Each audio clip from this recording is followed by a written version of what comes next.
जय श्री कृष्ण। आप सभी का हमारे YouTube चैनल पर हार्दिक स्वागत है। आज की इस वीडियो में आप सभी सुनेंगे माघ मास महात्म्य के 24वें अध्याय की कथा। आइए सुनते हैं। लोमस जी कहने लगे कि वह राजा पहले तो तामिस्र नामी नरक में गया, फिर अंधतामिस नामक नरक में गया, जहाँ वह अति दुखों को प्राप्त हुआ।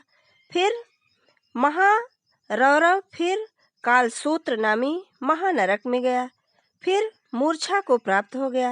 मूर्छा से चेतना आने पर तापन और संग प्रतापन नाम के नरक में गया। अनेक दुखों को भोगता हुआ वह प्रताप नरक में गया। तब काकोल, कुड़पल, पूर्व मृतिका, लोह संक, मृजीप आदि नरकों में होता हुआ असिपत्र वन में पहुंचाया गया। फिर लोह धारक आदि नरकों में गिराया गया। भगवान विष्णु के साथ द्वेष करने के कारण वह 21 युग तक भयंकर नरकों में यातना भोगता हुआ नरक से निकलकर हिमालय पर्वत पर बड़ा भारी पिशाच हुआ। उस वन में वह भूखा और प्यासा फिरता रहा। उसको मेर पर्वत पर भी कहीं खाने को ना तो भोजन मिला और ना ही पीने को जल।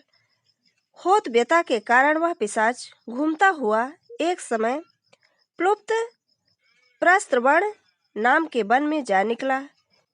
बहेड़े के वृक्ष के नीचे वह दुखी होकर हाय मैं मरा, हाय मैं मरा ऐसे शब्द जोर जोर से पुकारने लगा और कहने लगा, भूख से दुखी मेरे इस जन्म का कब अंत होगा? इस पाप रूपी समुद्र में डूबते हुए मुझको कौन सहारा देगा?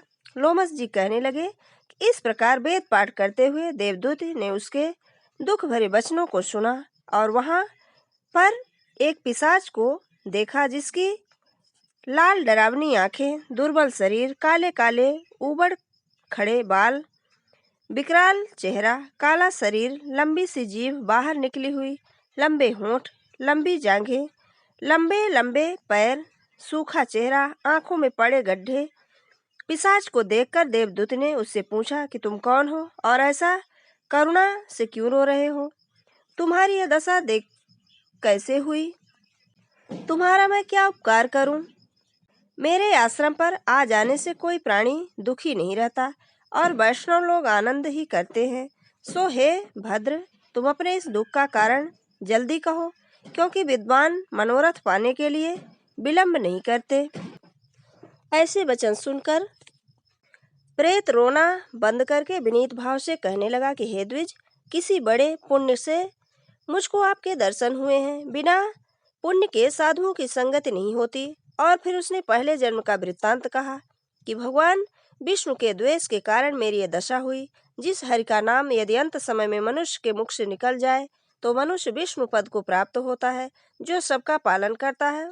उसी से मैंने द्वेष किया। यह सब मेरे कर्मों का ही दोष है, जिसको ब्राह्मण तप द्वारा प्राप्त करते हैं। ब्रह्मादि देवता सनकादिक ऋषि जिसको मुक्त के लिए पूजते हैं, जो आदि मध्य व अंत में विश्व का विधाता और सनातन है, जिसका आदि मध्य और अंत नहीं है, उस भगवान के साथ मैंने द्वेष किया।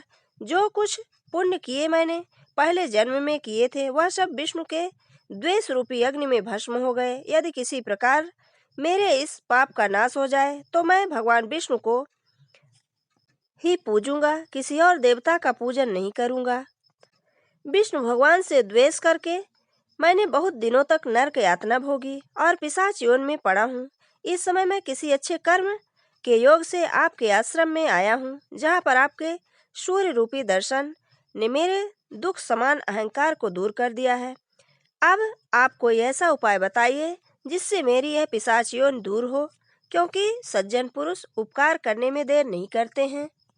देवदूत कहने लगे कि यह माया देवता, मनुष्य, असुर सबकी स्मृति को मोहित कर देती है, जिससे धर्म का नाश करने वाला द्वेष उत्पन्न हो जाता है। जगत के उत्पन्न करने, रक्षा करने और नाश करने वाले जो सब प्राणियों की आत्मा है, उनसे भी लोग द्वेष करते हैं, जिनके अर्पण करने से सभी कर्म सफल होते हैं। उनकी भक्ति में मुख मोड़ने वाले मूर्ख कौन सी गति को प्राप्त नहीं होते। चारों वर्णों का वेदोक्त हरि का भजन ही है और यही सबसे उत्तम। अन्यथा कुमार्ग में चलने वाले मनुष्य नरक में गामी होते हैं। इसी कारण वेद विरुद्ध कर्मों को त्यागना चाहिए। अपनी बुद्धि से बचे हुए धर्म के मार्ग पर चलने से मनुष्य परलोक के पथ का भी नाश करते हैं। वह वेद, देवता और ब्राह्मणों की निंदा करते हैं। झूठे मन कल्पित शास्त्रों को मानने वाले नरक में जाते हैं। देवाधिदेव विष्णु से विमुख होने वाले नरक में ही जाते हैं। जैसे द्रविड़ देश का राजा नरक में गया। इस कारण इसकी निंदा नहीं करनी चाहिए और वेद में न कही गई क्रिया को कभी भी नहीं करना चाहिए। लोमस जी कहने लगे कि ऐसा कहने पर मुनि ने पिशाच को सुमार्ग बतलाया कि माघ मास में तुम प्रयाग में जाकर स्नान करो, उससे तुम्हारी वह पिशाच यौन समाप्त हो जाएगी। माघ मास में प्रयाग में स्नान करने से मनुष्य पहले जन्म के सब पापों से मुक्त हो जाता है। वहां पर स्नान करने से मुक्ति प्राप्त होती है। इससे बढ़कर कोई और प्रायश्चित नहीं है। संसार में मोक्ष और स्वर्ग का खुला हुआ द्वार है। गंगा और यमुना का संगम त्रिवेणी संसार में सबसे उत्तम तीर्थ है। पाप रूपी बंधन को काटने के लिए यह कुल्हाड़ी है। कहाँ तो विष्णु सूर्य तेज गंगा यमुना का संगम और कहाँ यह तुम्हारी पाप रूपी तृष्णा की आहुति। जैसे घने अंधकार को दूर करने वाला शब्द का चंद्रमा चमकता है, उसी तरह संगम के स्नान से मनुष्य पवित्र हो जाता है। मैं तुमसे गंगा यमुना के संगम का वर्णन नहीं कर सकता, जिसके जल की एक बूंद के स्पर्श से केरल देश का ब्राह्मण मुक्त हो गया। ऋषि के ऐसे वचन सुन प्रेत के मन में शांति उत्पन्न हो गई, मानो सब दुखों से छूट गया हो। प्रसन्नता पूर्वक उसने ऋषि से पूछा। आगे का वृत्तांत हमारी अगली वीडियो में। अगर हमारा ये वीडियो आपको अच्छा लगे तो लाइक कर मित्रों के बीच में शेयर करना बिल्कुल ना भूलें। जय श्री कृष्ण। धन्यवाद।